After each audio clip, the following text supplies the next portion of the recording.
Quick review of episode 2 of The Mandalorian. You're really going to hear me stutter and stammer even worse than I did the first time, seeing as how what I saw in the episode just blew my mind. I'm not going to go point by point because that's the fun of watching the episode. Simply going to, like last time, go over one major point, and that is the fact that Baby Yoda used the Force. He's a baby, and the dude used the Force. Not only used it, but used it in a way that I was sitting there with my jaw on the ground. So I'm now convinced more than ever that not only is he, everybody's calling him Baby Yoda because that's all we know to call him. I believe he is an exact clone of Yoda, because that's the reasonable explanation. Because if not, then they're going to have to say a species that we've never identified in the 40 plus years of history of Star Wars can't all be Force sensitive. That's just not how it works. I mean, not every one of members of a certain species are Force sensitive, except for the Night Sisters, but they were practicing witches, or practicing witches. So, I don't know, man. I mean, it's amazing.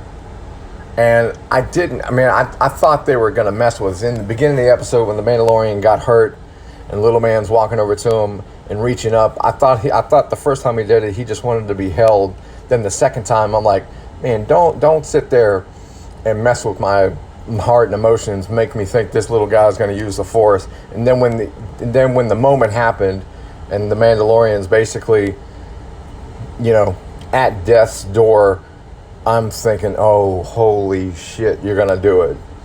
And when his 3 little fingers went up, I dropped my iPad. I fucking dropped my iPad. About hit myself in the face with it, because I'm laying on a sofa holding the iPad above my head, and I literally about dropped it and smacked me in the face.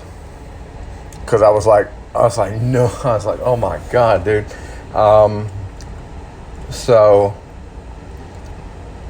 they can't explain it other than the fact of the Empire was following Palpatine's orders.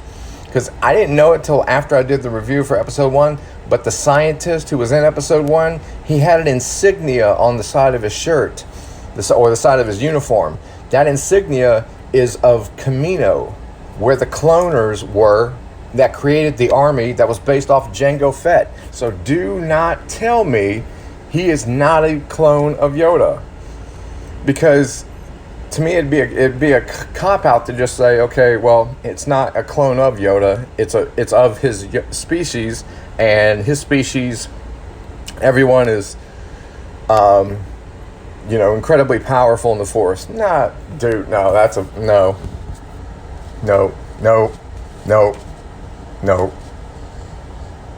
Tell me, no, just go ahead and pull the trigger.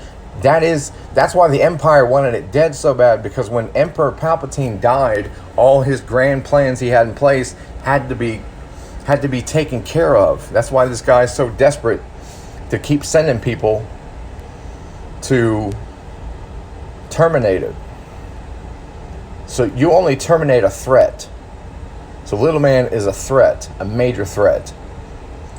And understandably so, because if he's of Yoda's, if it turns out to not be a clone of Yoda, and it's a last remaining member or a member of Yoda's species, and he's that powerful, then of course he's a threat, because then he could potentially reconstitute a version of the Jedi Order.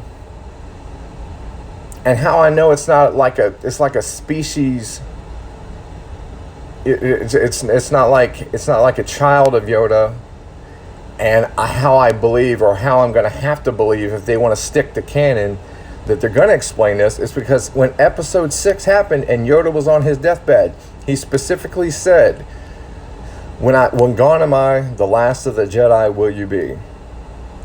So I know that can leave a loophole to where, okay, the kid's not a Jedi, but he's Force sensitive. But come on, man. That just, so if we take it at face value and they stick to canon, which I know they're really good about, especially Filoni. Filoni's a canon junkie. He does not let shit slide. So Yoda didn't know about it. I guarantee you Palpatine tried to clone his ass to make a potentially dark apprentice. Things didn't work out. And now, you know, everything's gone to hell in a handbasket type thing. Because Yoda acted like he did not know. Had Yoda, I would have to believe that if it was another one of Yoda's species and it was Force sensitive, he would have had Luke go find him to train him to make a Jedi. Because nobody's a Jedi starting off. You're a Force sensitive. That's the basis. You can either go Sith, Jedi, Gray, run in the middle, but everybody has to be that one thing, Force sensitive. And so run this. Now we're thinking that after Return of the Jedi, Luke is the only guy. But currently in canon, the substantial Force users that are still alive post Return of the Jedi is Luke Skywalker, Ezra Bridger, Ahsoka Tano,